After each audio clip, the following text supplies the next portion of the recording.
Hey everyone, hopefully you're having a good day. My name's Andy. My channel is Finding Value. Today we're going to go through Twitter like we normally do. We'll see what's being shared on social media. I'll interject my financial opinions as we go through it, related to three different topics: wealth building, commodities, and/or financial topics. So we're going to dive right in, take a look, see what is going on and what's being shared. If you want to follow me, it's @Finance. And if you want to join our community, finding-value.com, I dive deeper into all these topics and subjects about everything. Anything you guys want me to talk about, we've got Q&A sessions on the weekend, Saturday and Sunday. We've got midweek updates on Wednesdays where I share my opinions of what I'm buying, and I try to time my purchases as best as I can. You can't be perfect, but I can get close to good areas for accumulation the majority of the time. If you're interested, specials the coupon code. It's 50% off the monthly membership for the first month only, just to try it out. If you guys want to try it out for 25 bucks, you can try it out for an entire month. You gain access to the website, and you can see the companies I own. You can see some examples of Q&A sessions. You can ask some questions, and you'll get a good idea of what I have to offer. If you want to sign up to a yearly membership, it's a bigger discount using that special coupon code. And you get to stick around for a year, and you will see the cycles and learn more.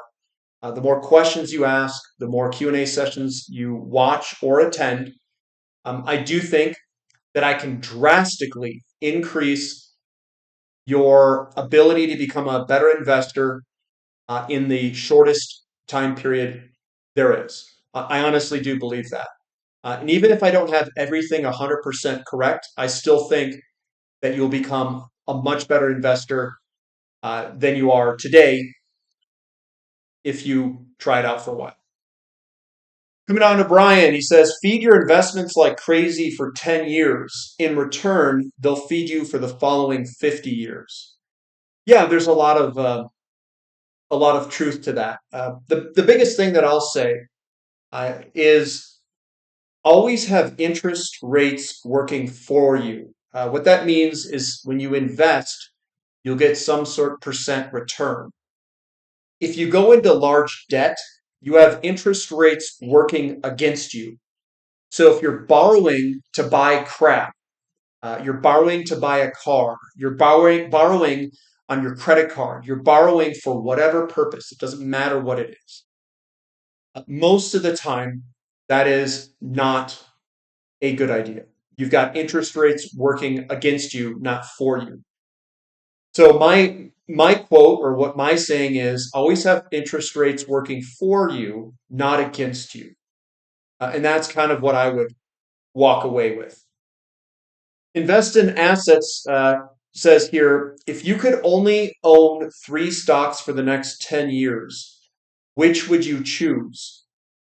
Well, I'm not going to give you the names of three stocks, but I've developed a strategy and it needs more than just three stocks. If I had to choose three stocks, more than likely they would be in the energy sector. That's where they would be located. So that's what I would divulge, and it would probably be spread across oil, nat gas, energy service, maybe coal is probably what I would choose. And then the characteristics of the stocks that I would choose, they would be cash flow monsters, and they would be doing good stuff with returning cash flow back to the shareholder.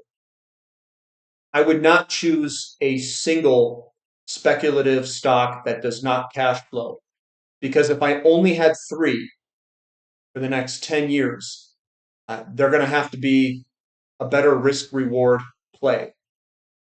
But my strategy, I would choose more than just three stocks because there are risks in commodity sectors that are outside the control of the company itself. There could be nationalization of a mine. There could be higher royalties or taxes that are implemented on any particular jurisdiction. There's a lot of things that are outside the control of I mean, there could be natural disasters. I mean, there's all sorts of things. You could probably name 50 risks outside of the control of the company with pretty easy, at least 10 or 20 or 30, easy, without even trying. Coming on to Josh, it says pressure in the financial markets is so intense that I've been predicting the potential need for war to hide the blame. Unfortunately, it might just be happening. Second half of this decade of reset is upon us. And that's pressure in the financial markets is so intense. What pressure is he talking about? Is it pressure in interest rates in the bond market, which I think he's talking about? Maybe there's other pressures building in other sectors like the Nasdaq and the S&P 500, maybe, or maybe it's currency. The currency, United States dollar, is feeling pressure. But I will say this: a lot of the times you get these big cycles, and they want to blame it on something. And this is exactly what he's talking about. They need something to blame. War is something that they blame something else on. So the pressures build, the patterns are there. The pattern, it repeats every 10, 11, 15, 16, 18 years, whatever it is. And then they blame it on something. So, we look down, C-19 event on that recession, 9/11, that was a recession there. Um, there's a couple of great financial crisis housing market. 1990 was the housing market. So that's kind of what they blame it on. They just kind of blame it on something. Macro Plus, the Strait of Hormuz closes, oil hits $130 a barrel, markets crash, housing collapses, and stagflation rips through the global economy. This is the spark, the fire is coming. I'm not as bearish as that. I think we could easily handle $100, $130 oil for a period of time. I really do. Um, what makes you think it's going to stop at 130? Is it our gigantic strategic petroleum reserve that's going to slow down the move in oil prices? And the Straits of Hormuz, if it closes, that's like 20% of the world's oil. You think we're going to stop at 130? I don't think so. I think we'd go way higher. And yes, if we go way higher, that would cause a a recession slowdown. That definitely would cause something. At 130 though, I don't know if that would. I really don't know. We had in 2021, the oil price was 120, but we had gigantic crack spreads too. So that was really like oil was much higher given the gasoline prices because the crack spreads were so big. So 130, I mean, yes, gasoline would go up, but I don't even know if we would clear over $4 here a gallon. I think it would be three something. And I think the market could easily handle $3 a gallon gas. We're right now at 261 is where we're at today. And I see that as incredibly cheap. That is an insanely good bargain. I can't even believe where oil's trading given all of the the war or crisis that's occurring in the Middle East right now. I am still kind of flabbergasted at it. I'm like, what the heck is going on? How are we only at 70 something dollars a barrel? That's ridiculous. We don't even, our strategic petroleum reserve is nowhere close to being adequate if something were to happen in the Strait of Hormuz. So, yeah, there's my opinion. And Gary Ross, he's saying the same thing. The oil market is undervalued given the risks to supply. Least sophisticated way for Iran to hit back is via some rogue IRGC unit releasing 20 to 50 sea mines in the Strait of Hormuz. Fin length is still much less than typical, and producer hedging is lulling the market to sleep. I agree with that. I think we're way underpriced. We are so undervalued on the oil market, it is ridiculous. And there's some other people sharing more information on it, so we'll keep going. This is a great idea. So this is a personal financial tip from Nick. He says, anytime I splurge on something, I take the same amount of money and invest it. So if I want to buy a $400 pair of shoes, I also have to buy $400 worth of stocks. If you want to buy something nice, you have to afford it twice. I call this the 2x rule. So whatever you purchase, you have to put in the investment uh, pairing with it. I am not like this. I put way more money in investments than I do buying crap. Number one, what are you doing buying a $400 pair worth of shoes? I mean, they're not worth $400 a pair. That's garbage. I'm not saying that other people have to be like me, but I really don't spend that much on shoes. Uh, I would say my last couple of pairs, yes, I do bargain hunting, but they've been between 25 and $40 a pair. I wear Converse just because I know the size that I need. I have bigger feet. So when I wear Nikes, they don't fit that all that well. I haven't worn Nikes for many, many years. I also don't wear a lot of other brands either. It's mainly just been Converse because I like flat shoes.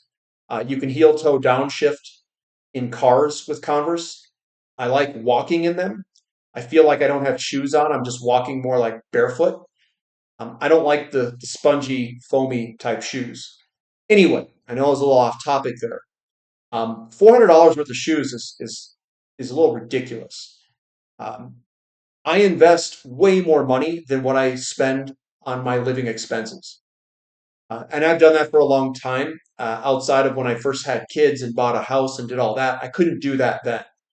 But with time, what I do is I feel better. I feel happy when I invest. I feel happy socking away a bunch of money. I do spend some money, and I don't buy garbage. I buy quality stuff at really good prices, hence the name Finding Value. That's all I do. Uh, Engineers are like that, though. They look to see on the curve where when it starts to go up, it's price versus value. And we buy stuff when your price goes up, but your value doesn't go up adequately to make the price worth it. So, pair of shoes, 25 to $50. That's kind of where my mind's at. I bought my socks are super cheap too. Everything I buy is not very expensive. So if I did this, I wouldn't invest very much money because I don't spend much money.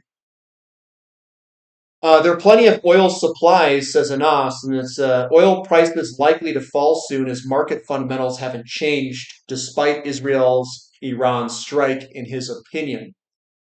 The only thing that I would say there, we hear this. This is a narrative. There's plenty of oil supplies. Well, what does the market think?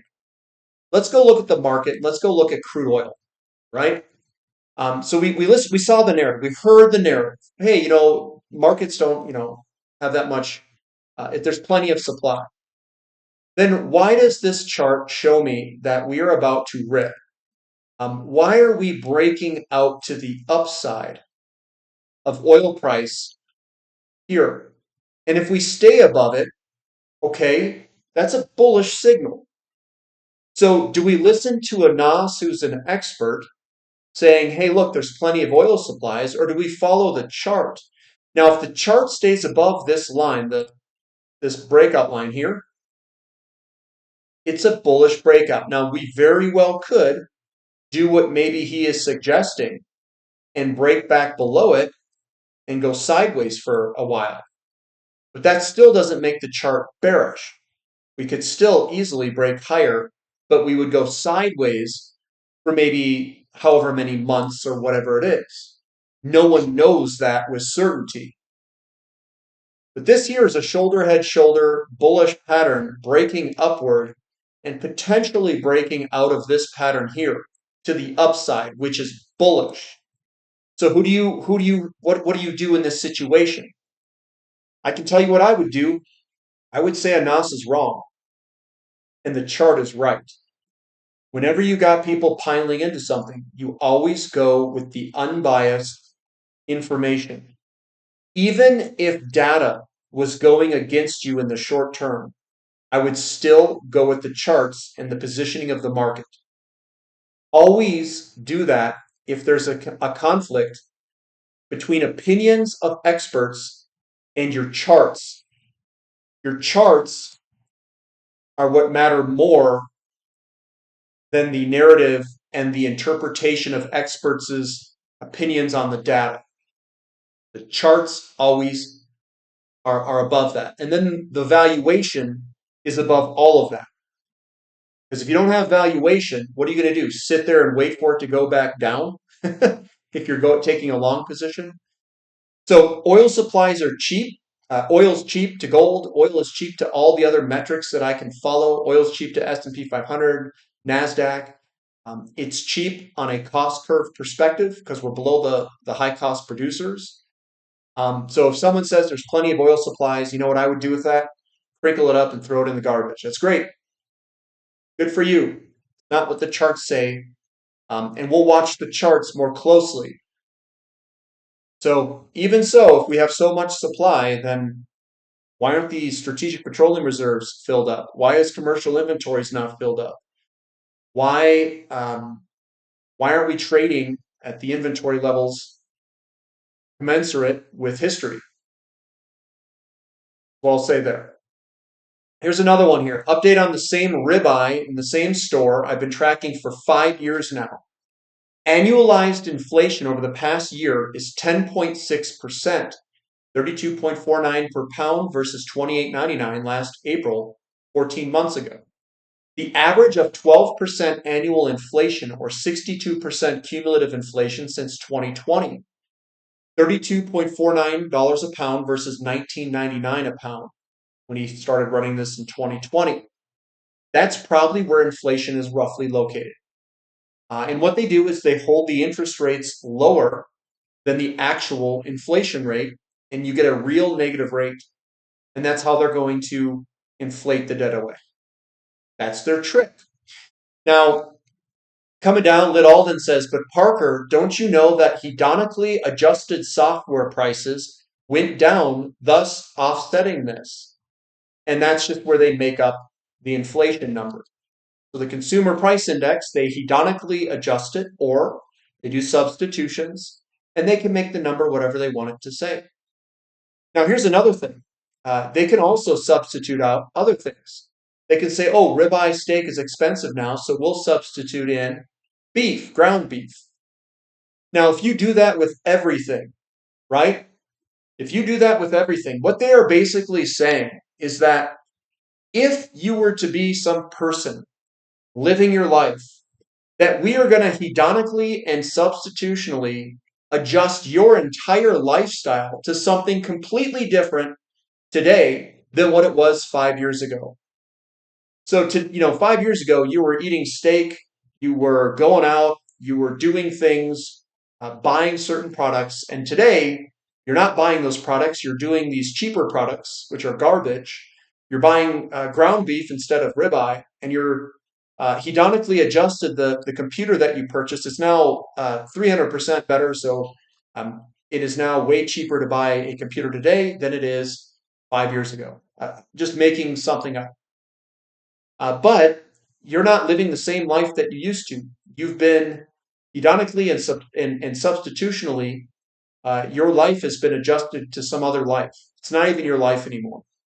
So that's what they're using for the consumer price index. They are taking people's lives and changing it and saying, yeah, this person would do X, so therefore their increase of cost is Y. And it's, in all honesty, it doesn't make sense to me.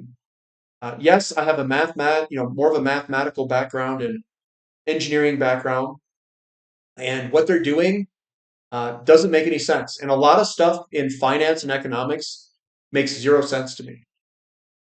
You can't do what they're doing and have a legit number. You're just making it up. That's all it is.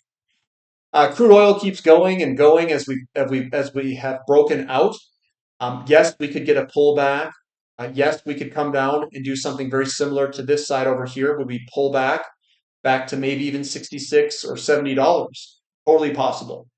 And that would be mirroring the left-hand side here. But that doesn't mean it's bearish. Still bullish if it does that. If it does that. It doesn't have to. but it could. And it would still be a bullish consolidation formation if it does do that. So um, that's what I'll see in the charts there. And here's another Eric. So Eric and Anas are a little bit bearish here. He says, this morning I wrote to Canadian oil producers, encouraging them to use today's spike to protect their Q4 and first half 26 free cash flow and buybacks with hedges. Happily, National Bank hedging desk reports an extremely active day. As of now, large inventory builds post-summer are still likely, in his opinion. Do you follow the chart or do you follow narrative? Here's the breakout. Now, could we pull back? We could. We very well could. And we could get, let me do something here where I grab patterns here. And I'll just kind of grab this edge there and I'm going to flip it. Flipped. And we could do something on the lines of that, where we could pull back to this area here and get a higher move out in the future. So that could occur where we get a pullback and it would still be bullish. And that's what I was talking about with this one up here. That left-hand side could look something like that. And it would still be a bullish formation. We would still have a downward-facing flag pennant formation. And then we would break and move on higher. So that is still a possibility. Just to show you what I mean by all this. Egon says insurance only works before the fire. Gold is financial fire insurance. Don't wait until the blaze. Oh, that makes sense. You want to get your metals before you can't get your metals, or you want to get your metals before they go up dramatically. Makes sense. In gold we trust. Commodities versus the S&P 500 remains at historic lows. Soon a setup for the next super cycle. Everything except commodities are in a bubble, and commodities are cheap, and it should pull back up. Those generally occur with gold being our leader, and they generally occur when interest rates are moving up. A lot of the times. Freight futures AM update. Dry bulk was up big. Capesize up 5%, Panamax up 2%, and tankers were killing it. VLCC up 11%, Suezmax up 8%. So big moves in dry bulk and tankers with the news about the conflict between Iran and Israel. Kevin Bamborough, so let's see. He says, first the pattern, then the news. Oil traders got tipped, never fails. Even in times of tragedy and war, there's always insider trading. Always. And that's where the pattern, you want to look at the patterns because insiders, the quote, smart money, who's just cheating, they're getting insider information. They position in the market and we can see the positioning in the charts. That's why technical analysis is one of the pillars. The bigger cycles is another pillar because you want the tailwinds behind you. And then obviously, ratios will tell you what's cheap. That's your valuation metric. Bro, I swear to God. So it says, okay, Billy, here you go, $75 oil. It says, now go fix up that over-levered balance sheet. Billy knows he does share buybacks and doesn't fix the over-levered balance sheet. I thought this was funny because that's what I'm looking for, is actually a levered balance sheet with share buybacks. That's kind of the companies I like. James Henry Anderson says platinum squeeze. So the London platinum market indicates the beginning of a squeeze, according to David Jensen. And then he's showing the platinum price, the open interest, and the volume ripping higher there. The volume's way up on platinum. So we could have a squeeze there, and there's some platinum coins there of American Eagles if you guys haven't seen it, and potentially a monster box in the background maybe. Stuff just got real here. Israel official confirms attack targeted Iran, and that's, again, we've got this potential conflict that is going on, or we're in a conflict, I should say. Those two countries are. And the impacts for the commodities markets could be positive for a period of time. And we'll see if the conflict continues or if it's going to draw in other countries into it. So who knows? I can't tell you what the outcome will be here. Generally, the biggest benefactors of war is gold and oil. Oil and gold are the two biggest or largest benefactors. I think shipping looks pretty good too, tankers and dry bulk. Commodities are going to outperform the S&P 500 in this cycle, says Cole Smead, and that's where we ended last time or began last time. So we'll end it here. But that's what I've got for today, guys. So give me a thumb up for the content, subscribe to the channel, subscribe to the website, and that's all I've got for today. So we'll catch you next time. This is Finding Value.